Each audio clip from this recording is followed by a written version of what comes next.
Ready? Sino pa lang? Yung ikaw, kabata eh. Sino pinakabata dito? Ikaw? Uy, 30 lang ka! Ilang ka ba?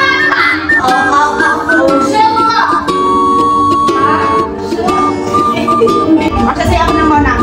First of all, thank you so much. Naano natin na gather na naman natin ng Queen Days at though marami tayong ginagawa. So, wish ko sana kahit na marami tayong ginagawa, isa tayo sa buhay-buhay natin. Meron pa rin tayong banding kahit minsan, kagaya nito.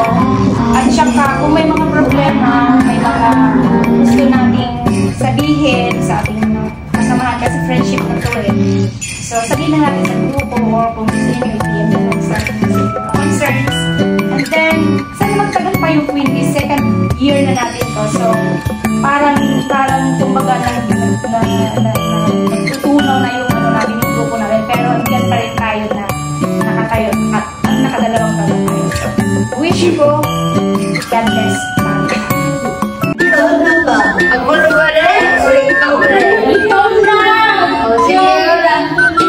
More blessings sa Queen Days, more year, more project, more activities na ganito. Wish ko sa Queen Days, good health, at magsama-sama pa tayo ng maraming taon. I wanna say thank you sa lahat na nandito pa rin, patuloy na yung hindi nagpapatinag sa kung sino man ang sumisira sa Queen Days. So, andito pa rin tayo, nagkakaisa, tumatayo, at pinagpapatuloy ang gawain ng mga Queen Days. Ang wish ko po is sana more strength, hindi lamang sa grupo, kundi sa bawat isa sa atin. I want to say isang verse, Proverbs 3:5-6, trust know the Lord with all your heart and lean not on your understanding. In all your ways acknowledge Him, He will make your paths straight. So, tiwala lang kay Lord and tiwala lang sa isa sa atin. Alam ko na medyo may mga something na, may challenges na dumarating sa Philippines, sa GC, kahit pero wag tayong patitinag at stand firm and more blessings sa atin, more projects pa, and sa live natin, more minors. Yan lang. O syempre, pumunta ko salamat kayo at nandito pa rin kayo. And sana lang yung mga uuwi ng Pinas o yung umuwi ng Pinas o kung saan man kayo pupunta, stay lang kayo sa group kasi hindi naman kailangan umalis kayo kung umuwi na kayo ng Pilipinas. No? Maybe one day, kami naman o tayo naman ang umuwi sa Pilipinas. So, pwede pa rin tayo magkita-kita and still work with this kahit nasan tayo. And yeah, yung sinabi mo na meron tayo minsan na hindi pa nakaunawaan na yun, kailangan mag-usap, huwag na makayagin sa labas.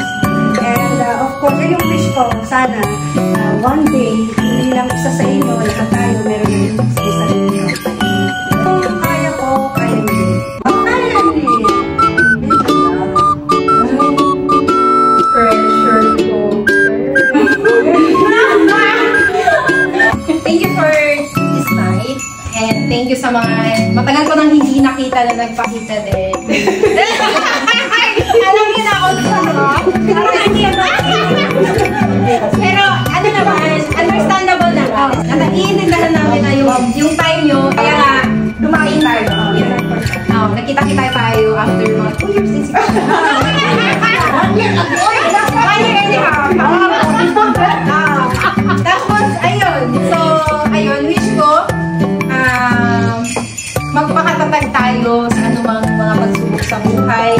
And kung may problema, lumapit lang lalo na dun sa mga elders natin. Ayun nga, kasi sila yung mas may experience na sa atin. Makakapagbigay ng guide sa atin or mga advice. Ayun yung wish ko na magpakatatag tayo, magkaisa pa rin tayo, kahit magkalayo, pero isa pa rin yung puso natin. Kung saan man tayo mapadpad, balang araw, keep in touch, wag mag-relax sa group na walang dahilan or hindi namin naman. Okay? Kaya, stay humble, stay beautiful, and stay beautiful! Sobrang happy ako and thank you so much, Queen Days, for inviting me. Grabe, talaga may personal message pa si Madam. Thank you so much talaga. It's an overwhelming experience na makasama ko lahat ng mga beauty holder ng ating ng UAE. And thank you so much din sa opportunity na makilala kayo isa't isa. Okay, so natutuwa ako when I was driving papunta dito, ganda na sinabi ni UAE din na contract sa akin. Share ko lang na wala kaming pinipilit na kung anong level or advance ang mga requirements na meron sa akin. It's a very good and humble way ng Queen Bees na meron kayo. So walang salitan, wala sa status ng pamumuhay. So it's very engaging, very humble. And thank you, yun ang masasabi ko. And yung wish ko para sa Queen Bee, since na nandito na kayo sa Dubai and na-establish nyo na for 2 years and more pa yung inyong organization, I'm just hoping and pray na maging mas lalo kayong matatag.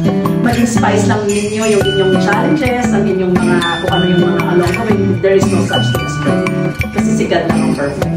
Pero what's really very important sa organization ninyo is meron kayong matatakbuhan sa isa't isa. And whatever it takes and whatever happen, kung ano pa man, I will be part of the Queen Bee pa rin by Queen Bee. Thank you so much. Mawalan may mga award, wala man tayong title, wala man tayong title, or ano pa man ang nangyayari. By heart, nakita ko yung humbleness at yung wisdom na meron. So I think, no need for the crown, pero yung pagiging tao. Thank you so much. First thing first, maraming salamat, Panginoon. I thank God, lalo-lalo na sa Bible verse na ni Presi na kahit anong nangyari, you have the intervention ng Panginoon to keep our feet on the ground at saka to stay humble. Thank you for sa pag-welcome nyo sa akin. Naka-expand din ng knowledge at saka opportunities in some ways na hindi ko alam at lalong-lalo na hindi ako masyadong mga fashionista nandito. I'm thankful kasi it will be unspoken kung sino man yan, pero I can see na talagang nagtutulungan na nakikita ko. At saka, ayun, thank you. At saka wish ko lang hindi lang para sa bawat isa sa atin, alam ko na whatever struggles sa mga nandito tayo, nakakapagpis ng pain at saka yung hirap dahil nagkakasama-sama tayo, nagtutulungan at lalong-lalo na minsan meron hindi nagkakaintindihan pero nangingibabaw ang kabutihan na wala rin mangyayari kung bibigyan ng way ang mga sama ng loob na hindi nakakatuloy. So, salamat dahil nandun yung unity na nakita ko. Thank you very much, Queen Bees, for inviting me. Tsaka ang Queen Bees, talagang lang kayo binibigyan ng opportunity, tinuruan kayo mag-business. Ano mga strong woman dito sa Queen Bees? Tapos, mga business-minded ang Queen Bees, hindi sila pa-baby girls. Hindi kami pasikat. Oo, hindi sila pasikat. Tutulungan niya kayo maging matalino. Dahil sa thankful na tulong dito, thank you, Queen Bees.